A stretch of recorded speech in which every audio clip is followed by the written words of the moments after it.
নমস্কার, তিতলি লাইফে নতুন ভিডিওতে সকলকে স্বাগত জানাই। আজ একটা সম্পূর্ণ নতুন ধরনের স্কিন কেয়ার ভিডিও নিয়ে চলে এসেছি। আজকের স্কিন কেয়ারের প্রধান উপকরণ হচ্ছে ফিটকিরি। ফিটকিরি আমাদের স্কিনের ক্ষেত্রে কতখানি উপকার করে সেটা আমরা কম বেশি প্রায় সকলেই জানি। কোনো জায়গায় কেটে ছড়ে গেলে ফিটকিরিকে একটু জলের সঙ্গে হালকা করে লাগিয়ে সেই জায়গায় ঘষে দিলে দেখবেন কোনো রকম ইনফেকশনের ভয় থাকবে না। এছাড়াও দাঁতের গোড়া বা মাড়ি ফোলার সমস্যা থাকলে ফিটকিরির গুঁড়ো একটু হালকা করে ওখানে চেপে ধরুন, দেখবেন দাঁতের গোড়া ফোলা বা মাড়ি ফোলাটাও খুব সহজে ভালো হয়ে যাবে। স্কিনে যাদের অল্প বয়সে কুচকানো ভাব চলে এসেছে, বয়সের ছাপ পড়ে গিয়েছে, রিঙ্কেলস, ফাইন লাইন্স চলে এসেছে এবং পিগমেন্টেশন বা মেচেতার সমস্যা রয়েছে এবং ব্রণ বা ফুসকুড়ির যদি কোনো সমস্যা থাকে বা কোনো রকম র্যাশ, এই গরমের কারণে বিভিন্ন রকমের র্যাশের সৃষ্টি হয়, সেই রকম র্যাশও যদি কোনো স্কিনের মধ্যে হয়ে থাকে তাহলেও কিন্তু ফিটকিরি আমাদেরকে এই সব সমস্যার সমাধান করে দেবে। এবং ফিটকিরিকে কিভাবে স্কিন কেয়ারের জন্য ব্যবহার করতে হবে সেই ভিডিও আজ আমি আপনাদের সঙ্গে শেয়ার করছি। ভিডিওটি না টেনে সম্পূর্ণ দেখার অনুরোধ জানাচ্ছি। আজ আমি আপনাদেরকে ফিটকিরি দিয়ে যে স্কিন কেয়ার করার জন্য ফেস প্যাকটি বানাবো তার জন্য প্রথমে কি করতে হবে সেটি দেখিয়ে দিচ্ছি। ফিটকিরির ফেস প্যাকটা বানানোর জন্য প্রথমে এক টুকরো এরকম ফিটকিরিকে ভালো করে গুঁড়ো করে নিতে হবে। তারপর একটা ছাঁকনির মধ্যে নিয়ে এইভাবে একটু চেলে নেবেন, দেখবেন কোনো রকম দানা দানা যেন না থাকে। দেখুন এখন ফিটকিরির পাউডারটাকে ওইভাবে চেলে নেওয়ার পর পাউডার আকারে পেয়ে গিয়েছি। আর এখানে নিয়ে নিয়েছি ফেস প্যাকটা বানানোর জন্য ধোয়া পরিষ্কার বাটি। এবার বাটির মধ্যে দিয়ে দিচ্ছি 1 চামচ বেসন। বেসন আমাদের স্কিনের এক্সফোলিয়েটার রূপে কাজ করবে। বেসন স্কিনে থাকা সমস্ত রকমের ডেড সেল দূর করবে এবং সেই সঙ্গে ধীরে ধীরে স্কিনকে একদম উজ্জ্বল করে তুলবে। 1 চামচ বেসনের সঙ্গে দিয়ে দিতে হবে 1 চামচ চালের গুঁড়ো।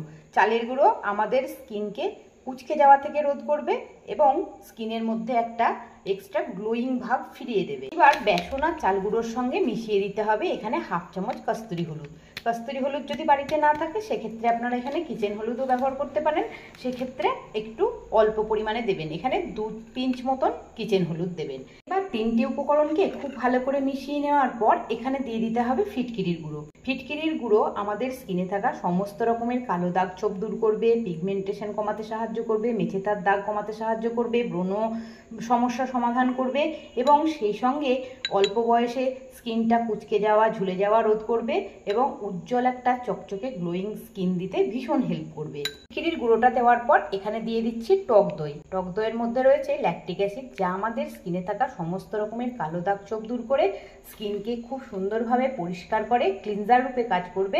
এখন 1 চামচ টক দই দেওয়ার পর এখানে দিয়ে দিতে হবে 1/2 চামচ নারকোল তেল। নারকোল তেল আমাদের স্কিনে থাকা সমস্ত রকমের দাগ ছোপ দূর করবে, সেই সঙ্গে রোদে পোড়া যে ভাব একটা জ্বলুনি থাকে সেটাও স্কিন থেকে দূর করতে সাহায্য করবে। নারকোল তেল দেওয়ার পর এখানে দিয়ে দিতে হবে 1/2 চামচ মতন অ্যালোভেরা জেল। অ্যালোভেরা জেল আমাদের স্কিনে থাকা সমস্ত রকমের যা কিছু সমস্যা দূর করে আমাদের স্কিনকে একদম সারাদিন একটা ময়েশ্চার ভাব প্রদান করবে এবং হাইড্রেট করে রাখতেও ভীষণ সাহায্য করবে। এবার সমস্ত কিছু উপকরণকে খুব ভালো করে একটু মিশিয়ে একটা ফেস প্যাক আকারে এটাকে রেডি করে নিতে হবে। ভিডিওটি ভালো লাগলে ছোট্ট একটা লাইক করে সঙ্গে থাকবেন। আপনাদের কোনো রকম অসুবিধা না থাকলে একটু কমেন্ট বক্সেও জানাতে পারেন আর প্রচুর প্রচুর শেয়ার করবেন, যাতে করে আমার আপনার মতন আমাদের আরও সকল বন্ধুদের এই ফেস প্যাক বানিয়ে ব্যবহার করতে সুবিধা হয়। চ্যানেলে কোনো নতুন বন্ধু এসে থাকলে চ্যানেলটিকে একটু সাবস্ক্রাইব করে নিয়ে পাশে থাকা বেল আইকনটিকে একটু প্রেস করে নেবেন। আর যারা আমার পুরনো বন্ধু রয়েছেন তারা এইভাবেই আমার সঙ্গে থাকবেন। এখন সমস্ত কিছু উপকরণকে খুব ভালো করে মিশিয়ে নিয়ে এইভাবে ফেস প্যাকটাকে রেডি করে নিয়েছি। এখন ফিটকিরির যে ফেস প্যাকটা বানিয়ে নিয়েছি সেটা কিন্তু ডাইরেক্ট এখনই স্কিনের মধ্যে লাগানো চলবে না, তার আগে একটা স্টেপ আমাদেরকে অবলম্বন করতে হবে। চলুন প্রথম স্টেপে কি করতে হবে সেটা দেখিয়ে দিচ্ছি। লাগানোর আগে মুখটাকে খুব ভালো করে একটু জল দিয়ে ধুয়ে পরিষ্কার করে নিতে হবে। তারপর বাটির মধ্যে নিয়ে নিতে হবে একটু টক দই, এই 1 চামচ পরিমাণে টক দই নিয়ে নিতে হবে। এবার এই টক দইয়ের সঙ্গে মিশিয়ে দিতে হবে অল্প পরিমাণে কস্তুরি হলুদ। কস্তুরি হলুদ যদি আপনাদের বাড়িতে না থাকে সেক্ষেত্রে 1 পিঞ্চ মতন রান্নার হলুদও ব্যবহার করতে পারেন। এইবার টক দইয়ের সঙ্গে কস্তুরি হলুদটাকে খুব ভালো করে মিশিয়ে একটা ক্লিনজার কাম মাসাজ ক্রিম বানিয়ে নিতে হবে। আর এই যে টক দই আর কস্তুরি হলুদ দিয়ে যে মাসাজ ক্রিমটা কাম ক্লিনজারটা বানিয়ে নিয়েছি সেটাকে একটু পরিষ্কার ধোয়া মুখের মধ্যে এইভাবে 2 হাতের সাহায্যে অ্যাপ্লাই করে নিতে হবে। আর খুব ভালো করে 2 থেকে 3 মিনিট কিন্তু এটাকে স্কিনের মধ্যে প্রথমে মাসাজ করে নিতে হবে। ক্লিনজারটাকে দিয়ে মুখটাকে ক্লিন করে নেওয়ার পর একটা ভেজা টাওয়েল দিয়ে ক্লিনজারটাকে একটু তুলে নিতে হবে। দেখবেন ক্লিনজারটাকে এইভাবে ভেজা টাওয়েলের সাহায্যে তুলে নেওয়ার পরই মুখটা কিন্তু অনেক বেশি ফ্রেশ লাগবে এবং পরিষ্কার লাগবে, কারণ যা সমস্ত নোংরা ধুলো ময়লা জমেছিল সেটা কিন্তু এই ক্লিনজারের মাধ্যমে খুব সহজে একদম রিমুভ হয়ে যাবে। ক্লিনজারটাকে দিয়ে মুখটাকে ভালো করে পরিষ্কার করে নেওয়ার পর যে ফেস প্যাকটা এখানে বানিয়ে রেখেছি সেটাকে একটু অ্যাপ্লাই করে দেখাচ্ছি। এইভাবে খুব ভালো করে একটা মোটা লেয়ারে গোটা মুখ এবং গলার মধ্যে লাগিয়ে নিতে হবে। চাইলে এটা আপনারা পিঠে, ঘাড়ে, হাতে, পায়ে লাগাতে পারেন যদি কোনো জায়গায়, এছাড়াও যদি কোনো জায়গায় আপনাদের কালো বা সানট্যান পড়ে গিয়ে থাকে সেখানেও লাগিয়ে নিতে পারেন, এবং এটা যদি কারো আন্ডার আর্মস খুব বেশি কালো থাকে সেখানেও অ্যাপ্লাই করতে পারেন। এখন ফেস প্যাকটাকে একটু মোটা লেয়ারে এইভাবে কিন্তু লাগিয়ে নিতে হবে, আর স্কিনের ওপরে 10 মিনিট এইভাবে রেখে দিতে হবে। তবে কিন্তু লক্ষ্য রাখবেন 10 থেকে 12 মিনিটের বেশি কিন্তু রাখবেন না, এটা খুব বেশি শুকিয়ে নেওয়ার কোনো প্রয়োজন নেই। এখন 10 মিনিট পর আমি আবারও আপনাদের সামনে চলে এসেছি। এইবার এই ফেস প্যাককে কিন্তু হাত দিয়ে আর কোনো রকম ভাবে ঘষা যাবে না। এই ফেস প্যাক 10 মিনিট লাগানো হয়ে গিয়েছে।